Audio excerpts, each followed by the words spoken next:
Hello and welcome to our video series, The Historical Jesus, a video series where we investigate some of the most challenging, controversial, and fascinating questions ever asked about Jesus Christ. Today, we're going to respond to a very important question. Did Jesus actually claim to be God? Or is that something later Christians made up? Now, this question isn't just theological, it is historical. Many suggest that Jesus either never made any claims to be God or that his claims were misunderstood by his ignorant followers. From a Christian standpoint, I think this is absolutely crucial for the credibility of the faith. You know why? Because if Jesus never claimed divinity, then Christianity stands on a misunderstanding. But if he did claim to be God, then everything changes. So the real question today is, did Jesus actually claim to be God? Now, when we closely examine the New Testament writings, we see that Jesus repeatedly makes claims that point to his divinity. Those who are skeptical of this conclusion usually question the accuracy and trustworthiness of the documents themselves. However, in my opinion, there is strong evidence suggesting that the New Testament is historically reliable. These documents successfully meet the major tests of historicity and provide credible accounts of the life of Jesus Christ. In fact, I'll be covering the historical reliability of the Bible in an upcoming video series. So, stay alert and tuned for that as well. Now, considering the fact that the New Testament documents are credible and that they give a reliable report about Jesus, let's examine the actual words of Jesus and how people around him understood those words. So let's start with something very powerful: the names Jesus used for himself. Now, in the Old Testament, God reveals his name as I am in Exodus chapter 3 verse 14. Now, this name, Yahweh, was so sacred that Jews wouldn't even say it out loud. But listen to what Jesus says in John chapter 8 verse 58. Before Abraham was born, I am. Now, this statement wasn't just a poetic statement. His audience immediately understood what he meant, because the very next verse says that they picked up stones to kill him. Why? For blasphemy. And what does that even mean?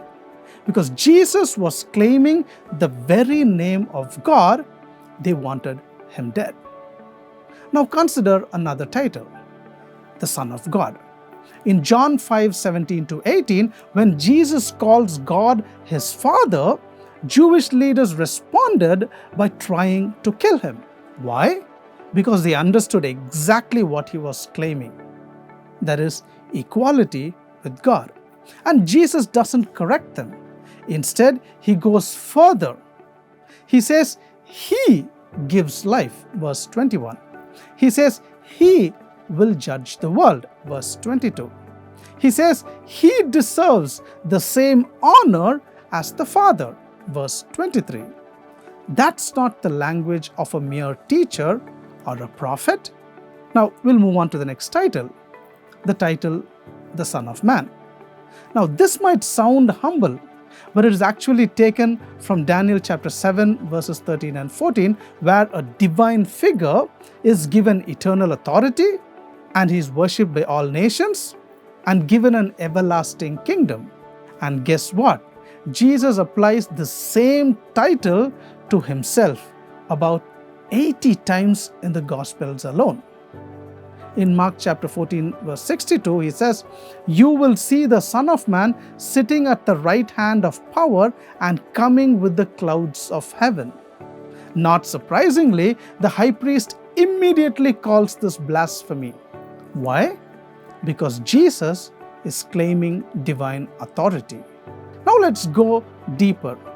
Jesus didn't just use divine titles. He claimed attributes that belong only to God. Let's look at a few of them. Firstly, pre-existence. In John chapter 6 verse 38, Jesus says, "I have come down from heaven." In John chapter 8 verse 23, during a heated discussion with the Pharisees in the temple in Jerusalem, Jesus says, "You are from below, I am from above." And again in John chapter 8 verse 58, he says to the same listeners that he exists before Abraham. Second attribute, omnipresence, meaning that he is everywhere at once. In Matthew chapter 18 verse 20, he says, "Where 2 or 3 gather in my name, there I am with them." And in Matthew chapter 28 verse 20, he says, "I am with you always." Now, that's something only God can claim. Thirdly, omniscience, meaning that Jesus is all-knowing.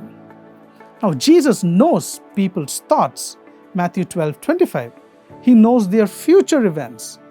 Luke 22:31. And even who would betray him. John chapter 13 verse 21 to 26. Now, that's something only God can claim.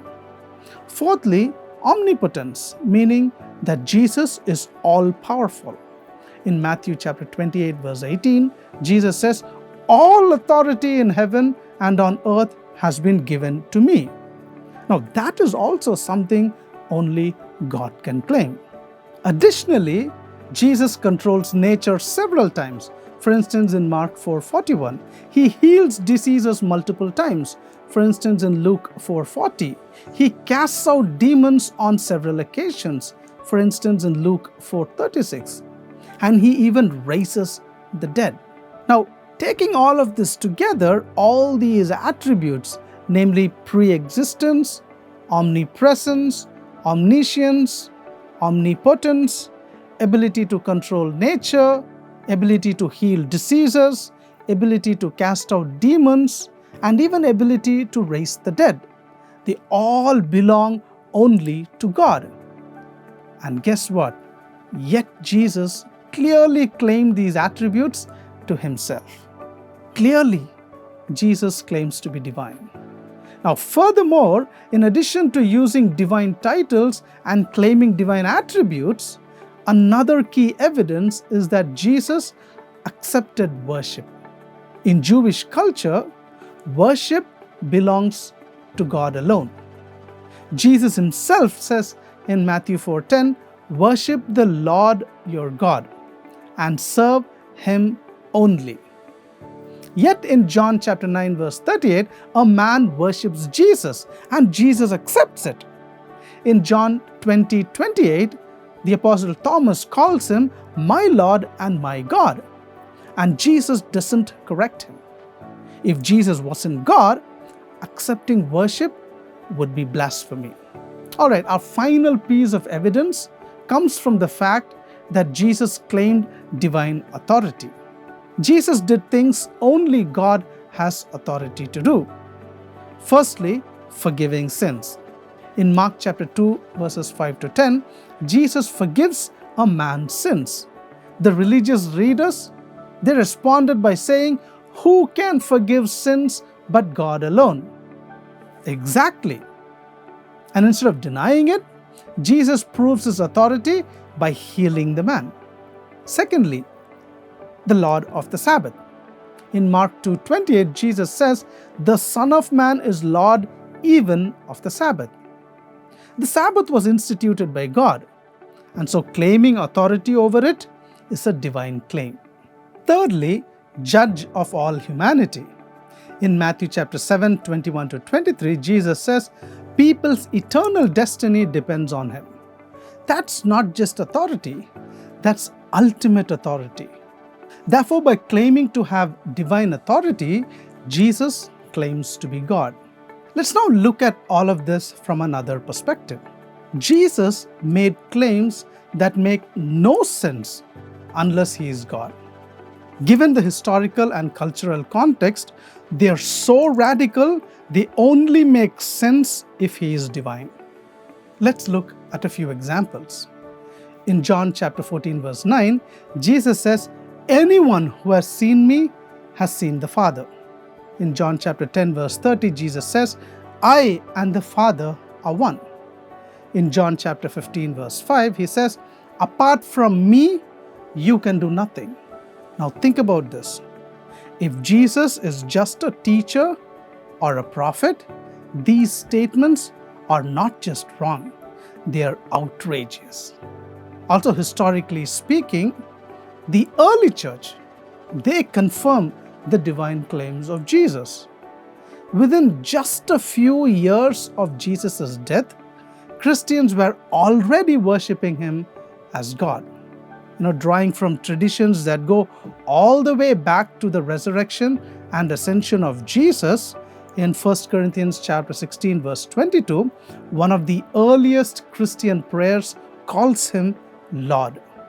Paul's letters, written between 49 and 65 AD, are filled with high claims about Jesus. Let me just mention two passages. Philippians chapter 2, verse 6 through 11, and Colossians chapter 1, verses 15 and 16. Now, this belief that Jesus claimed to be divine didn't evolve slowly. It appeared immediately. Why? Because it came from Jesus himself. Now, there is just one other important point to think about. Ask yourselves, why was Jesus crucified? For saying love your neighbor? For being a nice teacher? For saying pay your taxes? No, absolutely not. Jesus was put to death for blasphemy, for claiming to be God. The Jewish leaders didn't misunderstand Jesus. They knew exactly what they were doing and why they were doing it. They understood him perfectly. And you know what? They rejected him. So what do we do with all of this? The idea that Jesus never claimed to be God simply does not fit the evidence. His words, his actions, the reaction of his followers, and even their enemies, and also the beliefs of the early church, they all point in the same direction. That Jesus claimed to be God. And that leaves us with a choice. Was he telling the truth? Or was he something else entirely? Because one thing is very, very clear. Jesus did not leave us the option of calling him just a good teacher. Who do you think Jesus is? It's an important question we all have to respond to. Thank you so much for watching, and God bless you.